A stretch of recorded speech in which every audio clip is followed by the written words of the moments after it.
আসসালামু আলাইকুম।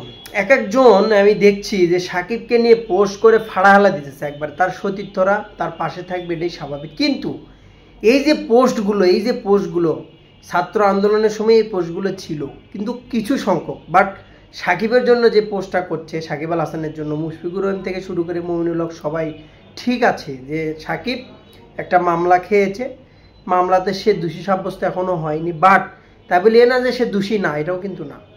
কথা হচ্ছে বাংলাদেশের যেমন কঠিনতম একটা সময় ছিল, যে সময়টাতে যে বাংলাদেশের আইকন, যে বিশ্বের একজন আইকন বলা যায় সাকিব আল হাসান, তার বিবেকের মধ্যে একটাবার কি খেলেছে, বিবেক তার তার যে মন আছে, মনের ভেতরতে একবার খেলেছে। আমার কথা আগে পুরোপুরি শুনবেন, তারপর আমাকে বকা দিবেন, গালি দিবেন, যা ইচ্ছে দেন। আমি কিন্তু ক্রিকেটার সাকিবকে যথেষ্ট ভালোবাসি এবং সাপোর্ট করি। তো দেশের যে কঠিন পরিস্থিতি ছিল, সেই পরিস্থিতি তার মনে কি একবারও একটা বার সে আচ্ছা ঠিক আছে যে মনে মনে সে চাচ্ছিল, যে সাকিব মনে মনে চাচ্ছিল যে না রে, দেশের অবস্থা তো খারাপ, আমার তো এমপি হওয়াটা ঠিক হয়নি, তাহলে যে কামটা হলো যে আমি না একটা পোস্ট করি।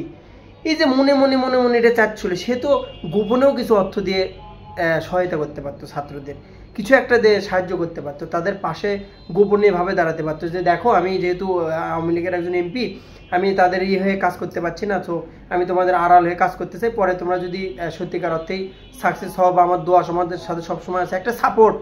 বিশ্বের একজন অলরাউন্ডার যখন একটা একটা আপনার আন্দোলনকে সাপোর্ট দেবে, এবং বাংলাদেশের প্রত্যেকটা মানুষ, বাংলাদেশের যারা ইয়াংস্টার, যারা খেলা পাগল, যারা সাকিবকে ফলো করে, ফ্যান, আমাদের মতো যারা ইয়াং ছেলেপেলে, তারা কিন্তু এটুকুই চাওয়া ছিল। তাকে কিন্তু বলা হয়নি তুমি মাঠে বন্দুক নিয়ে যুদ্ধ করতে নামো, মাশরাফিকে বলা হয়নি মাঠে যুদ্ধ করতে নামো। তারা পরিস্থিতির শিকার, এটা এমনি আমরা নর্মালি বুঝি ভাই, এটুকু জ্ঞান ছাত্রদের আছে, যারা ঢাকা ভার্সিটির স্টুডেন্ট তারা আছে। বাট এই যে এখন বর্তমানে তাকে নিয়ে পোস্ট, তাকে নিয়ে এত কিছু হচ্ছে, একটা বার ভাবেন যে ওই কঠিন পরিস্থিতিতে যদি আওয়ামী লীগ সরকার বিদায় না হতো, আজকে ছাত্রদের অবস্থান কোন জায়গায় থাকতো এবং সাকিব আল হাসানের অবস্থানটা কোন জায়গায় থাকতো। এবং সাকিব আল হাসান কিন্তু সে এমপির জায়গাতেই থাকতো, এবং সে তার স্বৈরাচারী যে সরকার ছিল, সেই সরকার আমলে যে স্বৈরাচারী শাসন ব্যবস্থা ছিল, তারা কাঠামোতেই কিন্তু সে কাজ করতো। বাট আমি সেটা বলতে চাই না, আমি বলতে চাই অনলি ক্রিকেটার সাকিবের কথা। অনলি ক্রিকেটার সাকিবকে আমি, আপনি, সবাই, বাংলাদেশ সবাই ভালোবাসে, কারণ বাংলাদেশ টিমে বর্তমানে তার বিকল্প এখন পর্যন্ত নেই।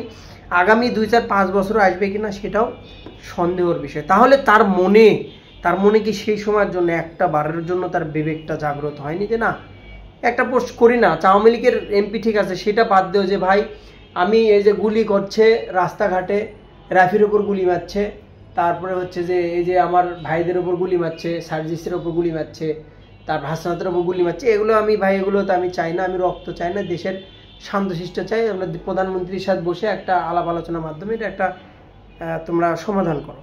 কত সুন্দর পোস্ট, নিরপেক্ষ পোস্ট, আপনি যে দলেরই হন না কেন, একটা তো মনুষ্যত্ব আপনার প্রতি, যে দেশে খাচ্ছেন নিঃশ্বাসটা পর্যন্ত সেই দেশে ফেলছেন, আপনি খাচ্ছেন, দাচ্ছেন, ঘুমাচ্ছেন, এমনকি নিঃশ্বাসটাও বাংলাদেশে ফেলছেন, সে দেশের হয়ে একটা কথা লিখতে আপনি 17 মিলিয়ন ফলোয়ার, কতটা শক্তি আপনার কাছে জানেন।